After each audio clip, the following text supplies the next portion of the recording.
সুধী দর্শক, এটিএন বাংলার অপরাজেয় বাংলাদেশ এবং ডাইনামিক গ্রুপ নিবেদিত সবার জন্য অনুষ্ঠানে সাম্প্রতিক ভাবনা পর্ব।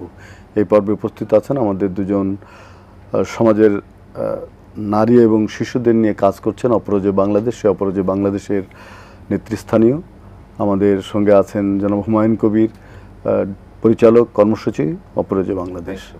আমাদের সঙ্গে আছেন অ্যাডভোকেট রূপায়ণ, তিনি প্যানেল লয়ার অপরাজেয় বাংলাদেশ। প্রথমে রূপায়ণের কাছে যাই, যে আমাদের যে শিশুদের যে একটা ক্রমাগত আমরা দেখতে পাচ্ছি যে শিশুরা সহিংসতার শিকার হচ্ছে এবং নির্যাতনের শিকার হচ্ছে, এটার কারণটা কি? মানে কেন এরকম হচ্ছে? এটা সামাজিক অবক্ষয়। আর এটা অনেক সময় এই যে আমাদের রামিসা যে 4 বছরের বাচ্চা, সেটাকে এটা তো এই পর্যায়ে আসতে পারে না একটা ছোট বাচ্চাকে কোনো, এটাও ওই যে মাদকের কারণে, কারণ একটা নেশাগ্রস্ত মানুষ তার একটা সুস্থ জ্ঞান থাকে না, সেন্স থাকে না, সেই কারণে এরকম সামাজিক অবক্ষয় নিষ্ঠুর হয়ে যায়। তো এর বিরুদ্ধে আমাদের প্রতিরোধ গড়ে তোলার জন্য কি করতে হবে? এর বিরুদ্ধে প্রতিরোধ আমাদের প্রথমে মাদকমুক্ত বাংলা করতে হবে, মাদকমুক্ত বাংলাদেশ করতে হবে। তারপর হচ্ছে আমাদের যেগুলো এগুলো মিডিয়াতে, এখন তো মিডিয়াতে যুগ, এগুলো মিডিয়াতে প্রচার করতে হবে। এগুলোই।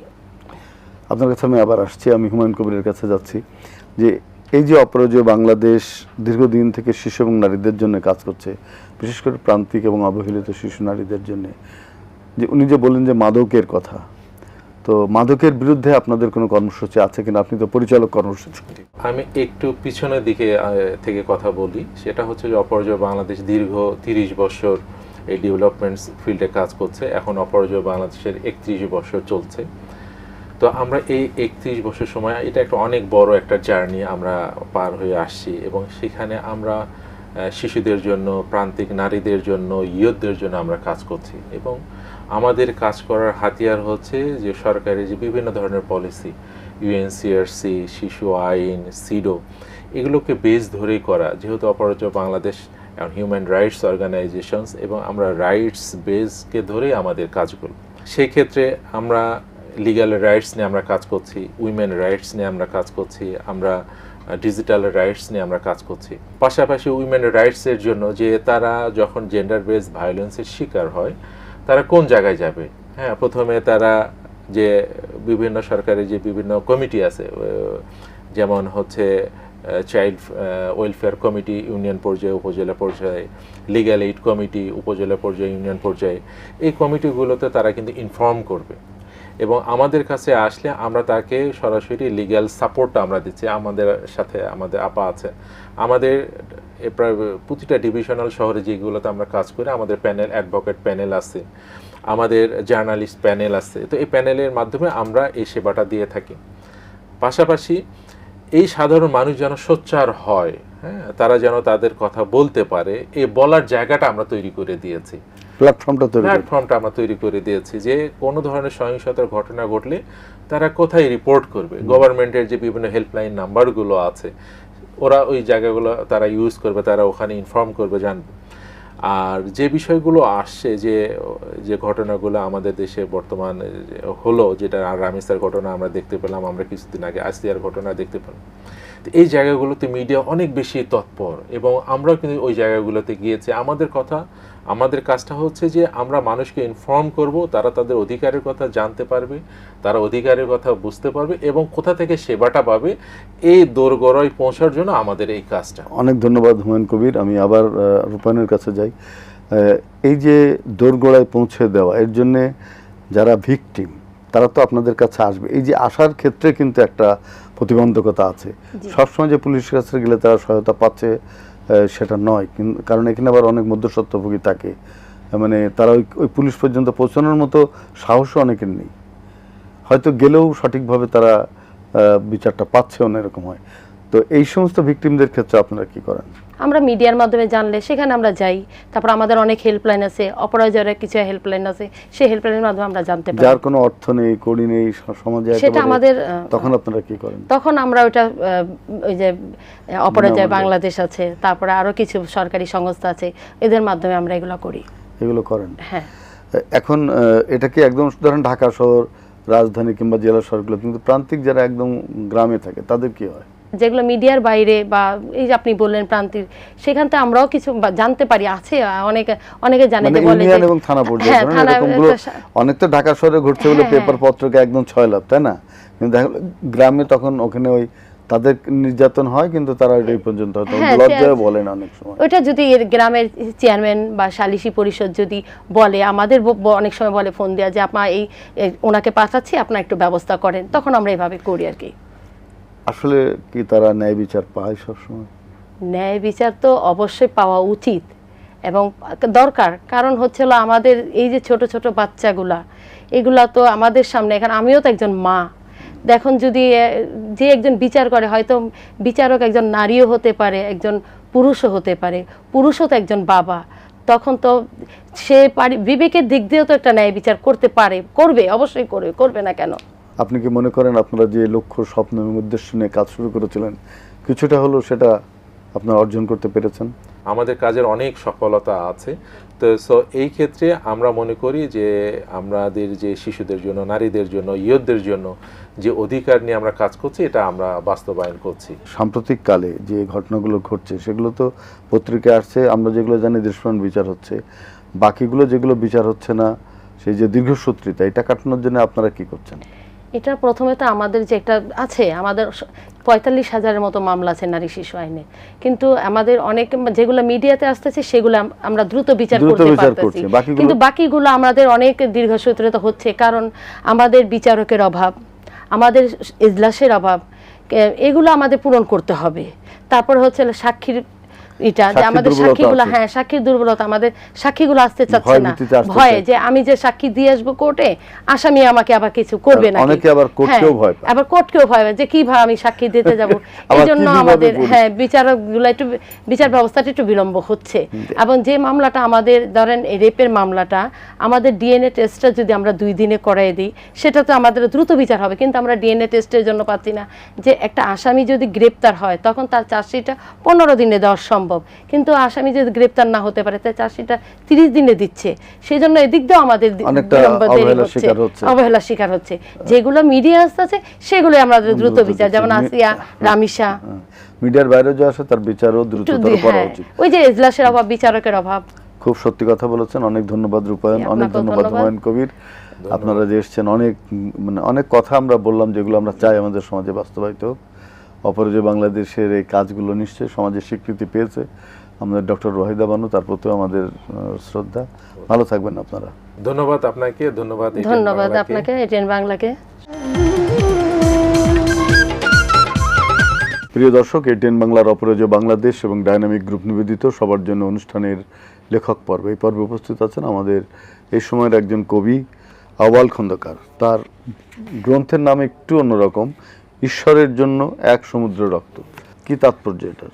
আমি ঈশ্বর শব্দটা রূপক অর্থে ব্যবহার করেছি, অর্থাৎ যারাই ক্ষমতায় যান, যে দেশেরই হোক, আমাদের দেশ বা অন্য দেশের, তারা নিজেদেরকে ঈশ্বর ভাবেন, ক্ষমতাবান চেয়ারে বসে নিজেদেরকে ঈশ্বর ভাবেন, এবং ঈশ্বরের মতোই মানে জনগণের উপরে বা এর উপর চাপিয়ে দিতে চান, মানুষের উপরে অদৃশ্যটুকুই প্রচার করতে সামনে আসেন। এটা মানে গডফাদারের মতো। জি জি। তো আপনার কবিতার যে বিষয়বস্তু, নিশ্চয় তার মধ্যে এই জনসচেতনতামূলক কিংবা গণমানুষের অধিকার আদায়ের জন্য আমরা যে রাজপথের সংগ্রামের যে বিষয়গুলো থাকে, কিংবা আমাদের 1952 থেকে স্বাধীনতা সংগ্রাম হয়ে 24-এর যে আন্দোলন, এগুলো নিয়ে কি আপনি ভাবেন? জি, অবশ্যই ভাবি। আর আমার কবিতার বইয়ের মধ্যে 66 থেকে সব কিছু এখানে আছে। 52। একজন ভালো কবির কি গুণ থাকা উচিত? সমাজ সচেতনতা অবশ্যই থাকতে হবে, মানুষকে নিয়ে ভাবতে হবে, নিজের মধ্যে দ্রোহের ভাবটাও থাকতে হবে। অনেকে বলে কবিতার বই বিক্রি হয় না, কবিতা মানুষ পড়ে না, তবু কবিতা লেখেন কেন? মনের তাগিদ থেকে। কবিতার বই কেনেন? আপনি কি মনে করেন যে কবিতার বই বিক্রি হয় না, এটা সত্য? অবশ্যই। কেন সত্য? 1 কোটি কবি আছে বাংলাদেশে। 1 কোটি কবি আছে, কিন্তু সবাই যদি সবার কবিতার বই কিনি, আমি নিজেরাই যদি কিনি, তারপরে তো এই 2 দশা থাকার কথা না। তাহলে আমরা নিজেরাই কিনি না। আমাদের কি করা উচিত? আমাদের যারা লিখি, আরও সচেতন হওয়া উচিত, বই যাতে সবাই কিনে, এটার দিকে ভাবা উচিত আর কি। ভাবা উচিত। আপনার বইয়ের সংখ্যা কত? আমার প্রথম গ্রন্থ বের হয় 1996 সালে, 10 আকাশ। 97 সালে হয় আরেকটা কাব্যগ্রন্থ, সেটা হলো মোট ছায়ানট। কয়টা? মোট হলো 3টা। 3টা। এই ঈশ্বরের জন্য এক সমুদ্র রক্ত, এটা কত এটা নম্বর? 3 নম্বর। 3 নম্বর। এখান থেকে একটা কবিতা শুনি। হ্যাঁ। নক্ষত্র কীট, 7 আসমান জুড়ে আমার বসবাস। নক্ষত্রের গা ছুঁয়ে দেখি কীট পতঙ্গের খাদ্যের নির্যাস। আকাশকে চেরে পথ, দ্ব্যর্থহীন ছুটে চলে জনহীন প্রাণবাস। নক্ষত্র কীট যাবে নক্ষত্র সন্ধানে, আমৃত্যু অভিলাষ। 7 আসমান জুড়ে আমার পিতা এবং পিতামহের আদি অধিবাস। ধন্যবাদ আপনাকে। আপনার কবিতা একটু খুব রূপকধর্মী, একটু সাংকেতিক আর কি। দূরবর্তী জায়গা থেকে কবিতার একটু গভীর পাঠক ছাড়া আপনার কবিতার অর্থ উদ্ধার একটু কঠিন, কিন্তু আপনি সীমিত শব্দ ব্যবহার করেন, শব্দের মিতব্যয়িতা আছে আর কি। ভালো থাকবেন। আপনার আগামী বই বেরোলে আবার আপনার সঙ্গে কথা বলবো। আমাদের সবার প্রিয় কবি, তারুণ্যের কবি রাজা নিষ্ঠুর ভাই, আপনাকে ধন্যবাদ, এবং এটিএন বাংলাকে আমার অন্তঃস্থলে ধন্যবাদ। সুপ্রিয় সুধী, এটিএন বাংলার অপরাজেয় বাংলাদেশ এবং ডায়নামিক গ্রুপ নিবেদিত সবার জন্য অনুষ্ঠানের কবি ও কবিতা পর্ব। এই পর্বে উপস্থিত আছেন দুজন লেখক কবি। আমার সঙ্গে আছেন মোবারক হোসেন, তিনি গল্প লেখেন, ছড়া লেখেন, কবিতাও লেখেন। আর আছেন মোহাম্মদ উসমান গনি, তার গ্রন্থের নাম হলো বৃষ্টি ভেজা কদম। পেশায় কি করেন? আমি পেশায় সমাজকর্মী। সমাজকর্মী মোবারক হোসেন। আর উসমান গনি? আমি পেশায় একজন ব্যাংকার। ব্যাংকার। এই যে ব্যাংকে চাকরি করেন, সময় পান কবিতা লিখতে? সময়টা আসলে সেভাবে হয় না, পরিশ্রম হয়ে যায়। তারপরে আমার কবিতার প্রতি ভালোবাসা থেকেই আমার এই আগ্রহটা জন্মেছে। আপনার প্রিয় কবি কে? আমার প্রিয় কবি কাজী নজরুল ইসলাম। কাজী নজরুল। এই যে বর্তমান সময়ে যে আধুনিক কবির কবিতা লিখছে, সেই কবিতাকে আপনি পড়েন? হ্যাঁ, আমি পড়ি। আমি রেগুলার কবিতা পড়ি। বই কেনেন? হ্যাঁ, বই কিনি। আমার নিজস্ব লাইব্রেরি আছে। বাহ। এই যে সবাই বলে যে কবিতার বই বিক্রি হয় না, কবিতার বই কেউ কিনে নেয়, জন্য প্রকাশকরা বের করে না, তো বাংলাদেশে তো কোটিখানিক কবি আছে, তারা যদি বই কিনতো তাহলে কেমন হতো? না, বই কিনলে তো সাহিত্য জগৎ, কবিতা যারা কবিতা লেখেন সেই কবিদের তো সুনাম সমৃদ্ধি, তারা আন্তর্জাতিক পর্যায়ে খুব ভালোভাবে ছড়িয়ে যেতে পারতেন।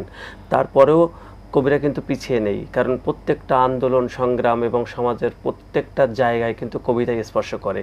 কবিতার বই না পড়লে, না কিনলে তো সেটা হতো না। 300 কপির বই তো বিক্রি হয় না।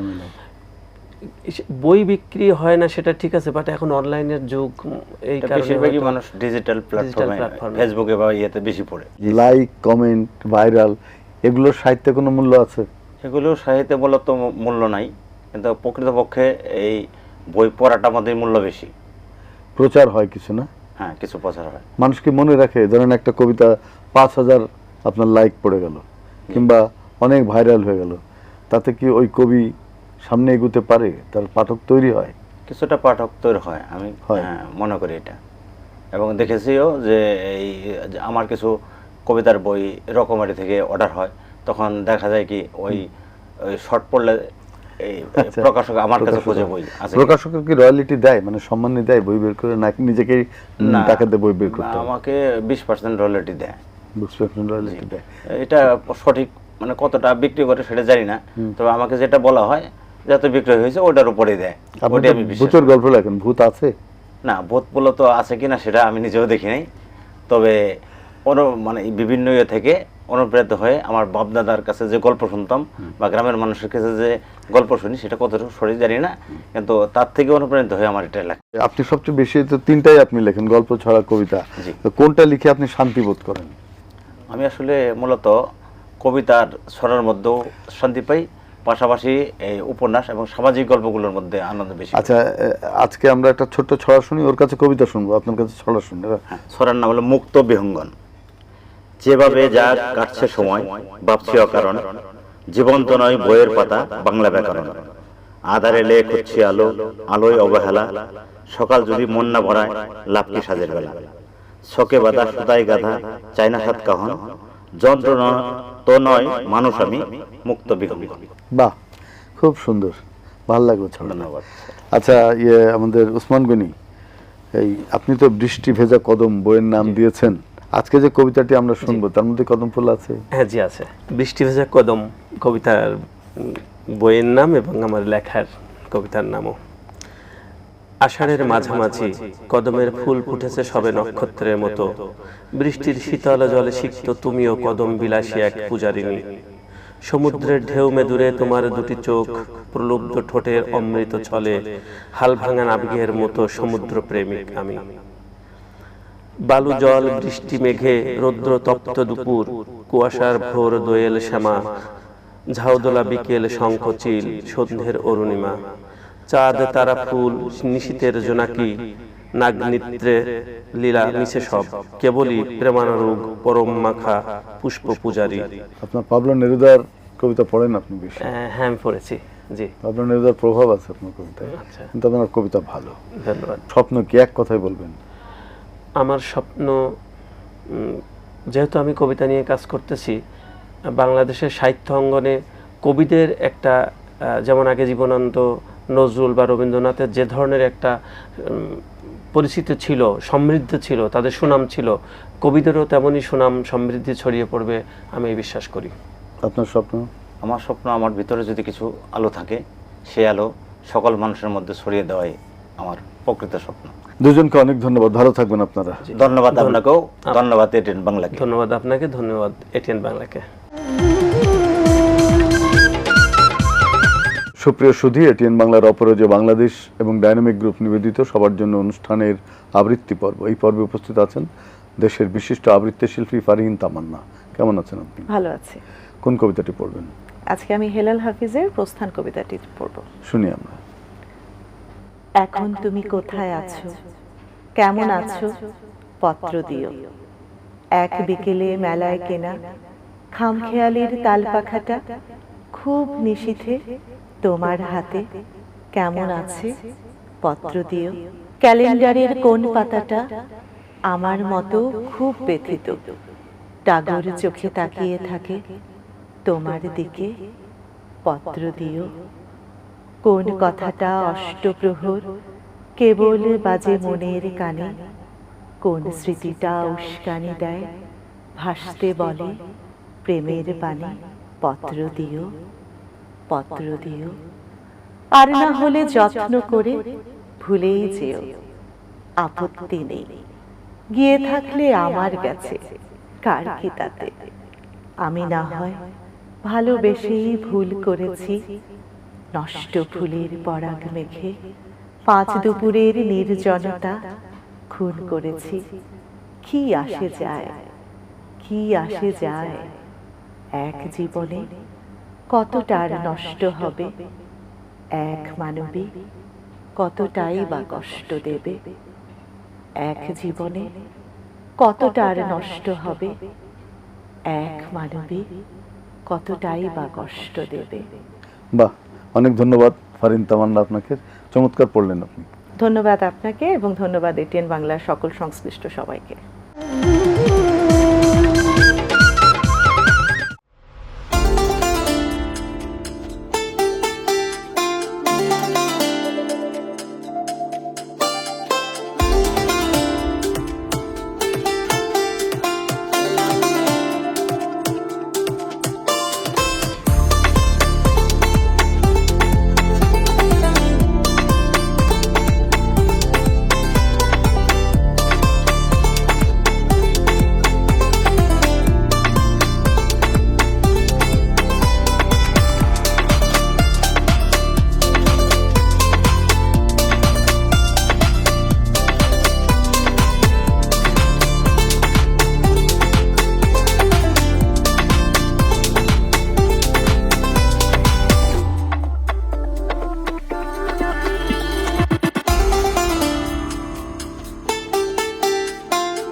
রাতে যদি স্মরণে আসে মোরে, বাহিরে ঝড় বহে হৃদয়ে বাড়ি ঝরে। নজরুল শ্রাবণকে, অর্থাৎ আষাঢ় এবং শ্রাবণ 2 মাস হলো বর্ষাকাল, নজরুল শ্রাবণকে এভাবে বর্ণনা করেছেন তার গানে। আমরা আমাদের প্রকৃতিকে আবার ফিরে পেতে চাই। আমরা সেই সুজলা সুফলা সোনার বাংলাদেশকে গড়ে তুলতে চাই। আমরা যেন প্রত্যেকে একটি করে গাছ লাগাই এবং সে গাছের ভেতর দিয়েই কিন্তু আমরা আমাদের নিজেদের স্মরণীয় করে রাখতে পারি। স্মরণ আছে, এক রুশ মহিলা তার 7 ছেলেকে যুদ্ধে পাঠিয়েছিলেন। একটা ছেলের মৃত্যুর খবর আসতো, তিনি একটি একটি বৃক্ষ লাগাতেন। এভাবে 7টি সন্তানের মৃত্যুতে 7টি বৃক্ষ লাগিয়েছিলেন এবং সেই বৃক্ষ আজকে গল্পে অমর হয়ে আছে। শুধু দর্শক, আমরা বৃক্ষকে ভালোবাসি, আমাদের দেশকে ভালোবাসি, ষড় ঋতুকে ভালোবাসি। তার ভেতর দিয়েই কিন্তু দেশপ্রেম প্রতিফলিত হবে। সবাই ভালো থাকবেন, সুস্থ থাকবেন।